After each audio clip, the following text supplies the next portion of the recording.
एक ऐसा प्रोसीजर है जिसके ज़रिए पेशेंट के ट्रैकिया में फंसे स्प्यूटम यानी रेशे को एक सक्शन डिवाइस के ज़रिए सक कर लिया जाता है। ये प्रोसीजर उन लोगों में परफॉर्म किया जाता है जो खांसी के ज़रिए या किसी और तरीके से अपनी सांस की नाली को बहाल नहीं कर पाते। स्प्यूटम के अलावा पानी, खून या कोई और पार्टिकल्स जो लंग्स या ट्रैकिया में दाखिल हुए हों, उनको भी ट्रैकिया से सक करके निकाला जा सकता है।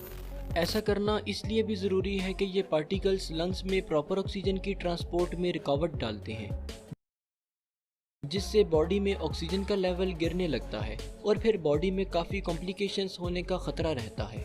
इस कंडीशन को मेडिकल टर्म में हाइपोक्सिया कहते हैं। तो आइए देखते हैं कि नेज़ोट्रैकियल सेक्शन का प्रोसीजर कैसे परफॉर्म किया जाता है। सबसे पहले डॉक्टर सक्शन पंप के साथ एक ट्यूब कनेक्ट करके सक्शन प्रेशर को सेट करता है। इसके बाद एक कैथेटर सक्शन ट्यूब के साथ कनेक्ट कर दिया जाता है।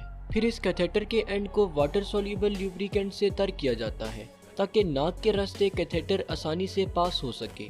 इसके बाद पेशेंट को सांस लेने का बोला जाता है और इसी दौरान कैथेटर ट्यूब नाक के रास्ते इंसर्ट की जाती है और फिर इसे आहिस्ता आहिस्ता ट्रैकिया तक पहुंचाया जाता है। इसके बाद सक्शन पंप को ऑन करके ट्रैकिया में मौजूद स्प्यूटम या बाकी पार्टिकल्स को सक कर लिया जाता है।